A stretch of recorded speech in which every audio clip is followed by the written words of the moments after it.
On prend la direction de l'Espagne. On va parler des nouvelles pluies qui se sont abattues ces dernières heures sur la région de Valence. Mais d'ailleurs, d'abord, direction Aldeia. On est au niveau du centre commercial Bonaire. C'est là que vous vous trouvez, Milan Argelas, parce qu'il y a des opérations de secours qui sont en train de se mettre en place. On va tenter d'aller chercher malheureusement probablement des corps dans ce centre commercial qui a été envahi par la boue et par l'eau ces derniers jours. Oui, effectivement, Philippe, vous allez le voir tout de suite sur ces images de Tanguy Tricouart avec cette entrée de parking qui suscite ici dans cette région de Valence toutes les inquiétudes. Vous voyez de nombreux camions de pompiers ici venus en renfort puisque les opérations de pompage en fait se poursuivent depuis ce matin pour permettre aux plongeurs d'accéder à l'intérieur du parking et donc de faire les premières constatations. Vendredi, déjà certains plongeurs étaient allés à l'intérieur de ce parking et selon les médias espagnols, quelques corps avaient été repérés par ces plongeurs. Aucune annonce officielle à ce stade sur ce sujet. Pour bien comprendre en fait ce qui se joue à l'intérieur de ce parking, en fait, mardi, au moment des inondations meurtrières, selon les médias espagnols, des centaines de personnes étaient présentes à l'intérieur du centre commercial. Ce parking, il contient environ 5800 places. Alors forcément, tous ces chiffres font craindre aux autorités que le bilan des personnes décédées dans ces inondations meurtrières ici, dans cette région de Valence, ne s'alourdisse considérablement. Merci beaucoup Milan Argelas, vous restez avec nous évidemment parce qu'on va faire un point de situation global aussi avec vous. Je voudrais me tourner vers Laurent Vibert qui est avec nous. Bonjour, merci d'être là. Vous êtes expert en gestion de crise, ancien pompier, PDG de Niextidis, ex-porte-parole des pompiers de Paris. Ça peut être un cimetière, ce parking, ça peut être devenu un piège qui s'est refermé sur les personnes qui étaient à l'intérieur. C'est une des possibilités qui est avancée. En matière de sauvetage, on doit imaginer les pires scénarios de manière générale et les secours qui sont en train d'intervenir ont une double mission. D'une part, tenter d'évacuer le maximum d'eau, en sachant qu'il y a des contraintes aussi physiques et mécaniques. On ne peut pas mettre des pompes à l'intérieur thermiques puisqu'on a un dégagement de monoxyde de carbone, donc il faut pomper depuis l'extérieur et en même temps conduire des reconnaissances dans une eau qui est très boueuse, dont la visibilité est presque nulle. Ayant été moi-même plongeur chez les pompiers de Paris et dans des reconnaissances d'établissements de ce type-là, c'est très difficile. Il faut aussi assurer la sécurité des plongeurs qui s'engagent dans ces méandres, surtout si on a plusieurs niveaux de sous-sol. Donc conduite opérationnel difficile à mener. Ce qu'il faut, c'est, on le sait malheureusement, il y aura peu d'espoir si les sous-sols étaient pleins d'eau, complètement inondés. On a très peu d'espoir, donc il ne faut pas mettre en danger les secouristes, mais en même temps, il y a un deuil, il y a des gens qui attendent, il faut se mettre à leur place et je pense qu'ils peuvent être persuadés que l'ensemble des secours font où l'ensemble fait le maximum d'efforts pour arriver à au moins identifier d'éventuelles autres victimes. Je voudrais qu'on décrypte vraiment cette image qu'on a en direct, c'est ce que vous nous expliquez, c'est-à-dire que là, il y a probablement des gens qui ont été piégés dans ce parking. Donc ce qu'on voit, c'est l'eau qui est sortie, mais en extérieur, ce que vous nous disiez, on ne peut pas mettre de pompe à l'intérieur. Qu'est-ce qu'ils vont faire? Quelles sont les étapes? C'est installer justement les tuyaux jusqu'au plus profond de manière à pouvoir évacuer l'eau le plus possible avec des pompes qui sont aussi de grande capacité. Vous imaginez les mètres cubes d'eau, l'équivalent de plusieurs dizaines de piscines olympiques qui sont déversées dans ce parking. Et en même temps, progressivement, étage par étage, véhicule par véhicule, il faut cocher tous les véhicules qui ont été identifiés avec peu de visibilité. Donc là aussi, avec des zones d'incertitude.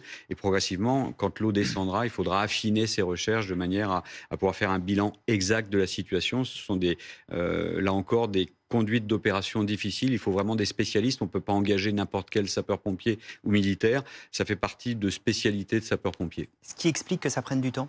Alors ça prend du temps et puis l'urgence, on le sait, on va conduire des recherches là où il y a une urgence possible dans ces sous-sols inondés. Malheureusement, au bout de quelques minutes, on dit là où on a l'espoir de retrouver des là vivants. où on a l'espoir. Ce qui est toujours notre moteur, c'est la boussole qui conduit les secours. Mais il faut être vigilant aussi, ne pas engager à risque des personnels à l'intérieur. Et puis il faut beaucoup de spécialistes, c'est pas toujours le cas. On pourrait reparler peut-être un peu plus tard de l'organisation des secours en Europe. On va en parler. Ça peut là aussi être une aide d'avoir des spécialistes dans ce domaine On de va en parler recherche. parce que les secours, l'organisation suscite la colère extrêmement forte des populations. On l'a vu hier avec le roi et la reine. On va avoir ces images ce matin. À ces recherches qui sont difficiles, on l'a bien compris. Marc, bonjour, merci d'être avec nous. Il y a ces pluies qui se sont abattues ces dernières heures sur la région de Valence. Alors un peu moins fort que ce qu'on craignait, mais qui dans certains endroits ont quand même été extrêmement puissantes. Oui, en fait, il y a eu quand même de bonnes averses orageuses la nuit dernière. Bon, après, je regardais les cumuls sur l'aéroport de Valence. Il est tombé 20-25 litres d'eau mètre carré en l'espace de quelques heures. Donc, rien à voir avec les 480 litres d'eau mètre carré qui sont tombés dans la région la semaine dernière. Mais c'est vrai que ça vient compliquer le travail des pompiers. En fait, les plus fortes pluies ont surtout concerné la province de Tarragone, avec des images d'inondations.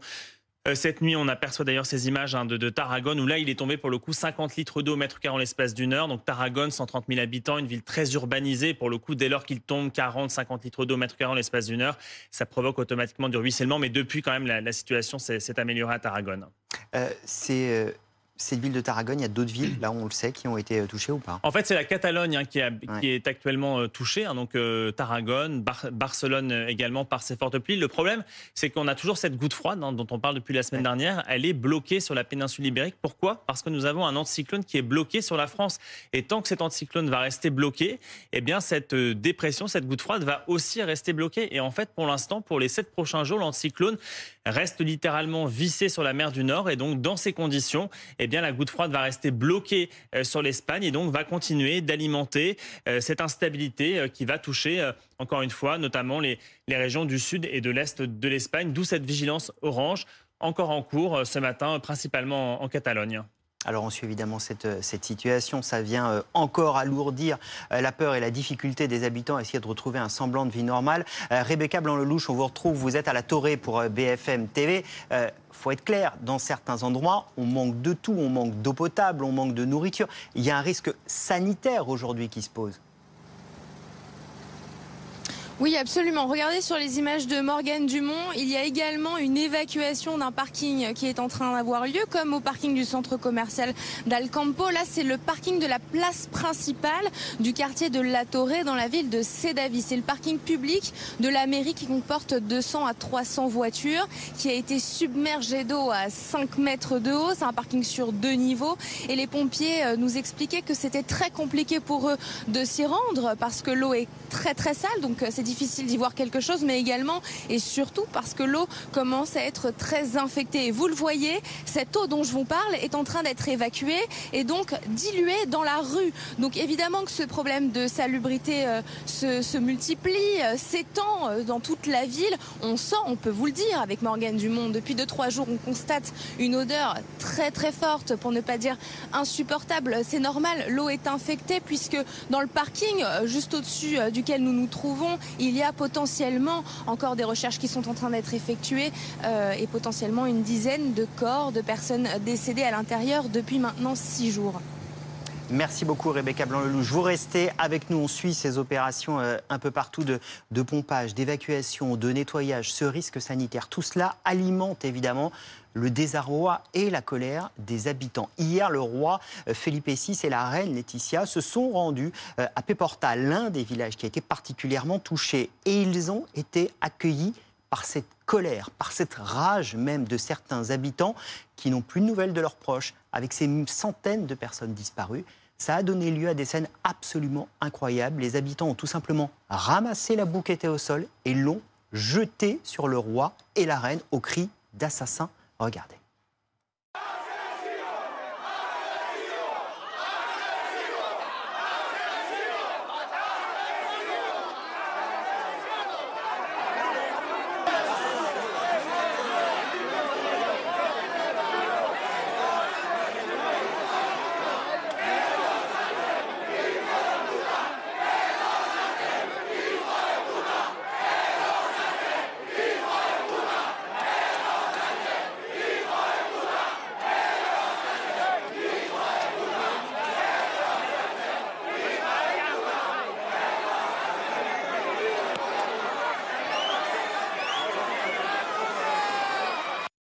Image absolument incroyable, vous avez vu le roi couvert de boue. Même chose pour la reine Laetitia, visée par ces jets de boue.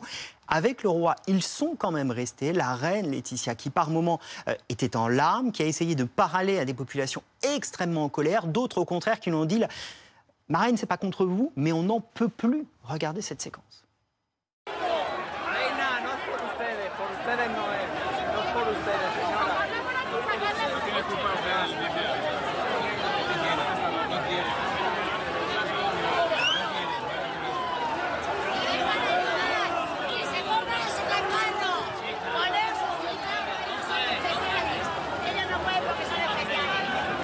Le roi et la reine qui sont restés sur place pour parler aux populations, qui ont tenu une conférence de presse. On va entendre le roi dans un instant.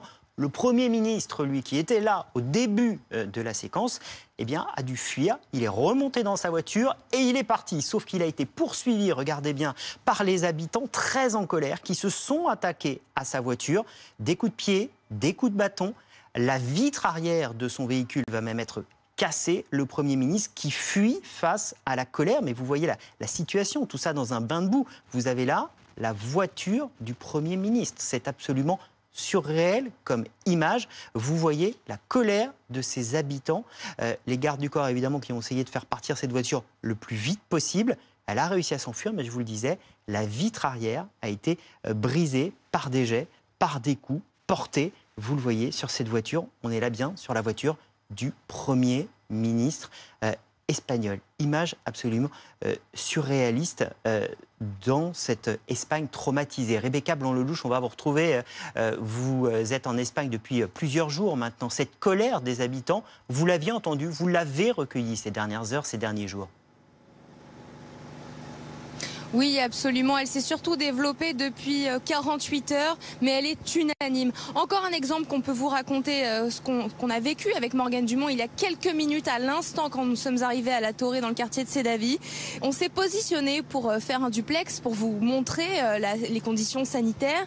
Et ce n'est pas un policier, ni un gendarme, ni un militaire qui est venu nous voir pour nous demander de sortir de la zone, mais un habitant. Et on lui a dit, mais pourquoi nous demandez-vous de sortir de la zone? Il nous a tout simplement répondu, parce qu'on n'est pas aidé, on n'a pas de police, on n'a pas de militaire, donc nous devons faire notre propre police. C'est exactement ce bruit qui résonne. Autre chose, les habitants nous parlent de la mobilisation extraordinaire de milliers de bénévoles qui viennent prêter main forte avec des outils de déblayage, avec de l'eau potable, avec de la nourriture. Mais ils nous disent, comment expliquez-vous qu'il y ait autant de bénévoles et qu'il n'y ait si peu, voire pas du tout, de policiers et de militaires. Donc voilà pourquoi globalement les habitants sont très en colère. Une autre habitante, une Française, nous a également fait part de son étonnement vis-à-vis du contraste entre la mobilisation de la France et des journalistes qui informent de la situation, qui sont très concernés, et de la mobilisation de l'Espagne qui paraît dérisoire à côté, du contraste avec le gouvernement français qui a proposé d'envoyer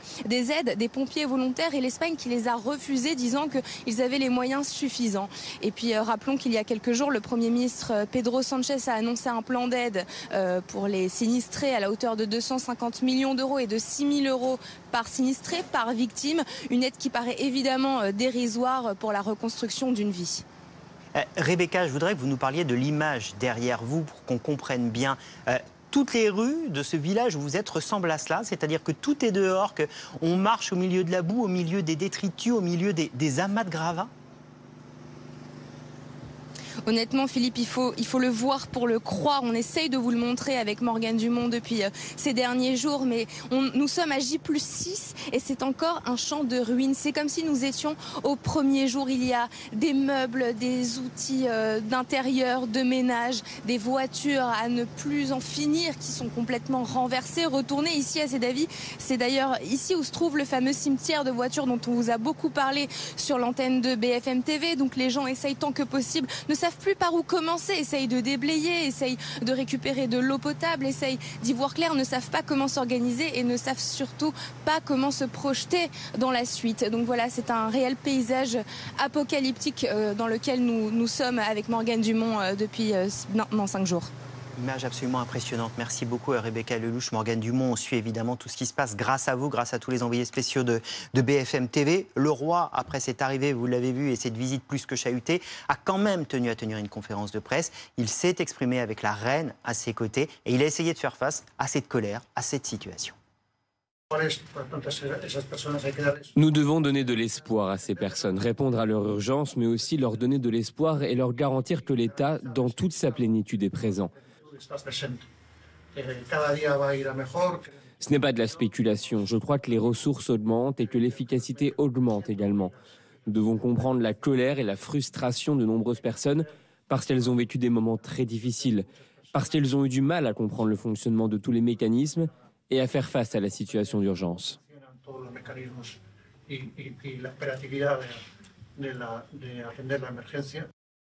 Et avec nous Stéphanie. Stéphanie, bonjour. Vous êtes française, vous vivez en Espagne depuis 25 ans, vous vivez à Chiva précisément. Merci beaucoup d'être avec nous ce matin. Est-ce que vous comprenez la colère qui s'est exprimée contre le roi et la reine hier? Ah oui, et je voulais parler en nom de tous les Espagnols. Et en fait, c'est la rage, c'est se sentir impuissant, voir qu'on ne reçoit aucune aide, rien. Donc, le président Pedro Sánchez a toujours pas déclaré l'état d'alerte. Donc, les soldats ne peuvent pas sortir, les pompiers ne peuvent pas venir.